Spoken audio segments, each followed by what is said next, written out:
Muy buenas chicos, chicas. Vamos a empezar con una serie de vídeos en el que vamos a ir recorriendo a lo largo de la historia de la humanidad las principales construcciones que han dado pie al desarrollo, al origen y al establecimiento del cálculo de estructuras como una herramienta fundamental en el ámbito de la ingeniería. Hoy vamos a empezar con posiblemente uno de los orígenes que tiene que ver con el tema de la prehistoria y los dólmenes y los menires. Aquí lo que vemos en la figura es un dolmen, que básicamente un dolmen lo que es son dos piedras verticales y una piedra horizontal. Esta edificación o este monumento data de la Edad de Bronce, que es una edad de la prehistoria. En esta Edad de Bronce se construyeron este tipo de monumentos que tenían un origen sagrado. Como podemos ver aquí, a partir de esta edificación se puede plantear toda la teoría y toda la práctica del cálculo de estructuras que a día de hoy todavía podemos razonar. Esto podría ser un pórtico perfectamente válido que podemos utilizar tanto en edificación como en otros tipos de estructuras, como las estructuras navales incluso, en las que podemos encontrarnos muy a menudo con este tipo de estructuras. Aquí distinguimos claramente tres elementos que llamamos puntal,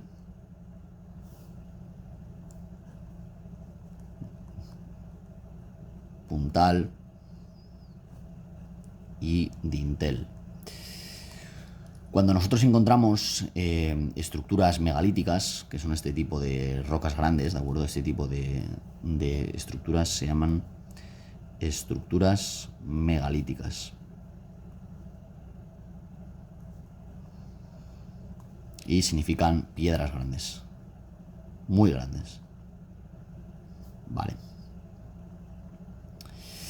Básicamente, lo que nosotros encontramos en este tipo de estructuras son los menires, ¿de acuerdo? El menir es cuando aparece o cuando construyen una estructura únicamente formada por esa estructura vertical, ¿de acuerdo? Solo estructura vertical. Y cuando aparece por primera vez una estructura horizontal en forma de dintel es cuando se llama dolmen. ¿De acuerdo? Conjunto de piedras.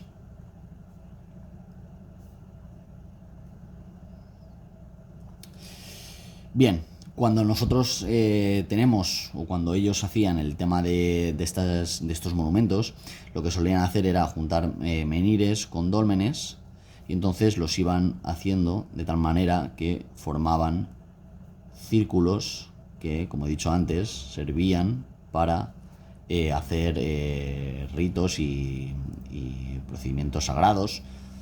También servían como tumbas, ¿vale? Y al conjunto de dólmenes, ¿de acuerdo?, se le llama cromlech.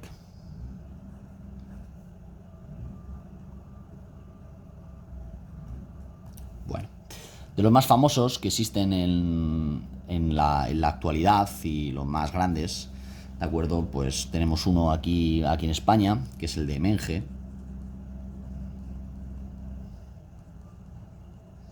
que está en Antequera.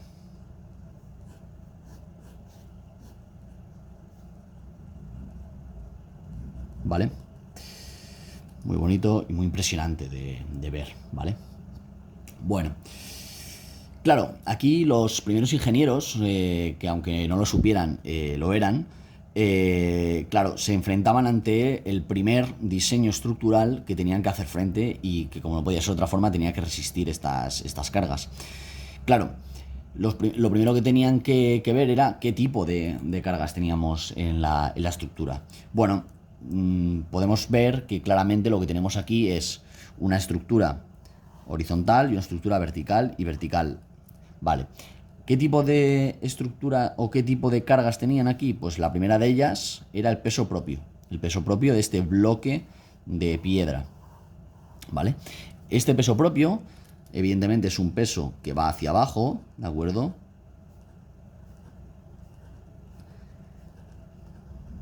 Teníamos un peso propio de la piedra que tenían que soportar estas dos columnas verticales o puntales. ¿Qué más cargas tenías que hacer frente? Pues por ejemplo, las condiciones ambientales, si alguien se subía aquí encima, ¿vale? Pues todo esto aquí, por ejemplo, también teníamos otro tipo de cargas verticales.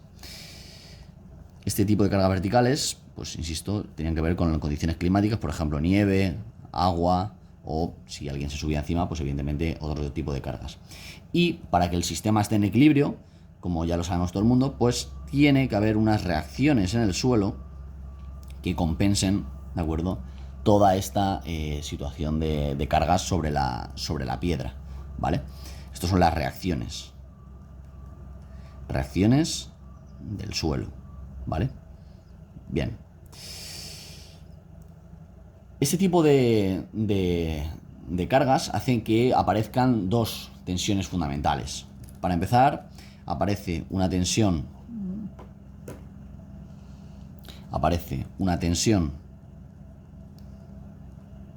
axial, que es la fuerza partido por el área transversal. Esa tensión axial, ¿dónde aparece? Pues aparece aquí, en los puntales. ¿Y esa tensión axial de qué pinta tiene? Pues tiene una pinta de compresión, con signo negativo, que es el convenio internacional, ¿vale? Lo que intenta es apretar, ¿de acuerdo?, comprimir, ¿de acuerdo?, compresión, intenta comprimir los puntales, ¿vale? Y luego aparece una tensión que se llama tensión debida al momento flector, que básicamente lo que ocurre aquí en el dintel es que este tipo de cargas, tanto del peso propio como las posibles cargas ambientales que tengamos, lo que hace es que este dintel flecte, ¿de acuerdo? Aunque no se vea, flecta, pero muy poquito, ¿de acuerdo? Solamente al peso propio. Evidentemente, si la carga aquí fuera muy grande, pues flectaría más. Pero digamos que el propio peso propio hace que esto flecte, ¿vale? Bien, ¿esto en qué se traduce? Pues se traduce básicamente en un problema sobre todo en la época en la que se construyó todo esto. Porque aquí lo que ocurre es que la piedra, que era el elemento de construcción principal, tiene una característica fundamental, y es que la piedra se comporta muy bien a compresión, pero muy mal a tracción, ¿vale? Algo parecido ocurre con el cemento, con el hormigón, lo iremos viendo en futuros vídeos, ¿vale?, y lecciones. Y básicamente de ahí sale el hormigón armado, que sale de mezclar hormigón con el acero. Claro, esto ellos lo sabían, y entonces, claro, ¿qué es lo que ocurre? Que en el momento flector, lo que ocurre aquí, cuando esto flecta, ¿vale? Esto tiene una pinta tal que así, ¿vale? Si yo hiciera un zoom, esto, poniéndolo así muy acusado para que se vea bien, haría una cosa tal que así, ¿vale? Insisto, es muy acusado y no es tanto, ¿vale? Pero para que se vea lo pongo así. Claro, ¿esto qué ocurre? Que en realidad esta parte, si nos fijamos, está comprimida, la parte de arriba, pero la parte de abajo está traccionada. ¿Y qué acabamos de decir? Que la piedra se comporta muy bien a compresión, pero muy mal a tracción. Con lo cual, ¿qué es lo que va a pasar? Que las piedras que estén a flexión, la parte de arriba se va a comportar muy bien porque está a compresión, pero la parte de abajo se va a comportar muy mal. ¿Cómo solucionaban ellos esto? Lo solucionaban de una manera muy sencilla, y es básicamente hacían y diseñaban las cosas de tal manera que esta luz, esta distancia que tenemos aquí, fuera relativamente pequeña para que las tensiones de tracción fueran muy pequeñas. Ellos no sabían qué estaba pasando ahí, pero era una solución en aquel momento espectacular. Es decir, sin tener una idea clara de qué es lo que estaba pasando, ellos sabían que si dejaban una distancia aquí muy pequeña, podían construir este tipo de edificaciones o de monumentos. Si la dejaban muy grande, aparecían grietas y al final hacían que se cayera todo, ¿de acuerdo? De tal manera que haciendo esto lo tenían solucionado. Hemos dicho que la piedra se comporta muy bien, muy bien a compresión. Tanto es así que, bueno, podemos hacer incluso un ejercicio para tener un poco más o menos en mente qué es lo que está pasando ahí, ¿no? Podríamos pensar que, claro, cuando uno hace construcciones en piedra, en aquel momento, pues era el único elemento con el que podían construir este tipo de edificaciones que tuvieran una cierta seguridad y una cierta relevancia. Claro, si una piedra a tracción resiste muy poco, una piedra a compresión resiste mucho. Vamos a ponerle un poco de números. Mira, vamos a imaginar que tenemos una edificación, ¿de acuerdo? Vamos a hacer aquí ejercicio o ejemplo. ¿De acuerdo? Vamos a suponer que la piedra es esta, ¿vale? Y esto está aquí en el suelo, ¿vale? Bien, claro. A nosotros nos acaban de decir, os acabo de decir, que claro, la longitud es muy alta. Es decir, que podríamos hacer edificaciones muy altas. ¿Por qué? Porque realmente un edificio está sometido a compresión. Está sometido a compresión. Por tanto, si hemos dicho que a compresión la piedra se comporta muy bien, la duda o la conclusión razonable es decir, puedo construir entonces edificios muy grandes. Claro, mira, un edificio o un menhir, que en este caso sería un menhir. Vamos a ponerle el nombre menhir, ¿vale? Vamos a obviar la palabra edificio porque en aquel momento no existía. Un menhir, por ejemplo, puede tener una longitud tremendamente grande sin romper, ¿vale? Bien.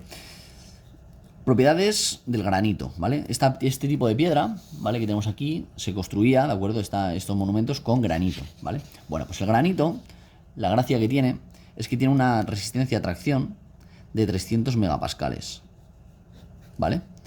Que está muy bien. Si la comparamos con la resistencia a tracción, pues evidentemente será mucho más pequeña, ¿de acuerdo? La resistencia a compresión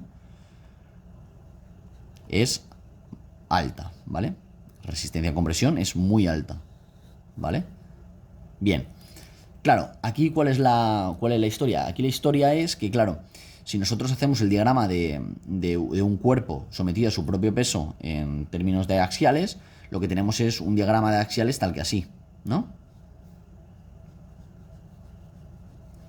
De tal manera que la primera rebanada del menhir no soportaría nada de tensión, mientras que a medida que vamos bajando, evidentemente, todas estas soportarían la anterior, todas estas la anterior, todas estas la anterior. Y finalmente, la última de todas, la que está justamente en el suelo, tiene que encargarse de soportar todas las de arriba. Con lo cual es de esperar que la zona más cargada de un menhir sea la que está justamente en el suelo.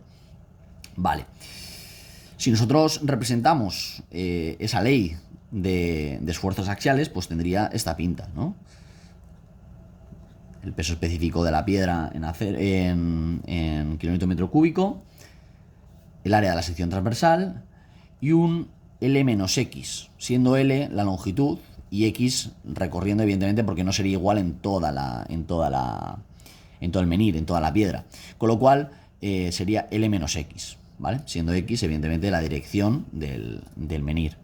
Vale, si yo por ejemplo quiero calcular cuánto es el esfuerzo máximo que yo puedo meter aquí, está claro que N partido X partido por el área, ¿de acuerdo? Justamente lo acabamos de ver antes, la tensión es la fuerza partido por el área. Con lo cual esta es la tensión, ¿no? Y esto tiene que ser igual a gamma por L, que sería la tensión máxima aquí. ¿Estamos de acuerdo? Para x igual 0 sería L. Para x igual L sería 0. ¿Vale? Por tanto, gamma por L. Vale, bien. Nos acaban de decir que un dato era que teníamos una resistencia a tracción, o a compresión, mejor dicho, de 300 megapascales. Y esto es igual a gamma por L. Gamma, que es el peso específico de la piedra, que es un dato. Aproximadamente pueden ser 26 kilonewtons metro cúbico. Aproximadamente. Depende de la piedra, evidentemente, pero aproximadamente es un valor que suele ser bastante razonable, ¿vale? Bien, bueno, pues si hacemos ese numerito, ¿de acuerdo? Y multiplicamos aquí por L, ¿vale? Por L, que es la longitud. De aquí podemos sacar la longitud máxima que puede tener ese menhir hasta que rompa por su propio peso. Es decir, serían 300 que son megapascales, ¿de acuerdo? Que son meganewtons metro cuadrado. Y estos son 26 por 10 a la menos 3 meganewtons metro cúbico, ¿vale?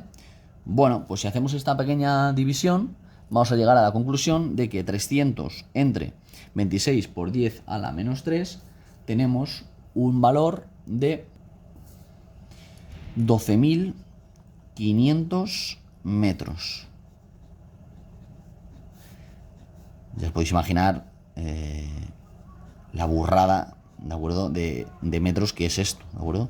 12.500 metros. Vale. Evidentemente no se hacen verificaciones así, pero bueno, este ejercicio sirve para poner en contexto la gran capacidad de compresión que tiene este tipo de piedra.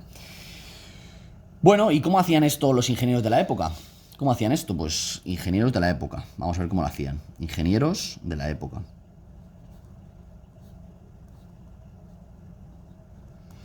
Básicamente lo que hacían los ingenieros de la época era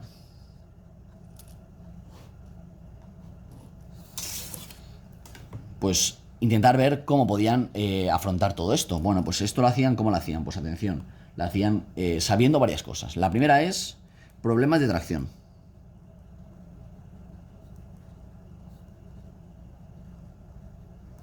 Ellos se dieron cuenta que tenían que la piedra no se comportaba bien a tracción, que cuando tenía unas determinadas fuerzas que hacían que se traccionara, no funcionaba bien, con lo cual ellos sabían que no podían diseñar y construir monumentos que estuvieran a tracción. Vale. Luego, estabilidad. Bueno, se ha demostrado y se ha descubierto que cuando nosotros o cuando ellos hicieron esto, ¿de acuerdo? Lo que demostraron es que debajo del suelo había piedra enterrada. Había piedra enterrada. Y eso que básicamente es una solución tremendamente ingeniosa. Y es que ahora lo que nosotros vemos como muy lógico, en aquel momento era la primera vez que se hacía. Y la primera vez que se hacía resulta tremendamente sorprendente que aquellas personas tuvieran la capacidad de deducir que enterrando parte de la piedra en el suelo, es decir, haciendo una especie como de cimentación, eran capaces de hacer que esto soportara y que el conjunto fuera estable, ¿vale? Bien, además, algo que también hemos hablado, y es que hemos dicho antes que precisamente lo que teníamos ahí es que queremos que esté en equilibrio. Es decir, que el equilibrio de fuerzas, o el sumatorio de fuerzas, sea igual a 0. Claro, esto es muy fácil de deducir ahora, pero en aquel momento no. ¿Y qué se traduce eso? Pues se traduce sobre todo en el suelo.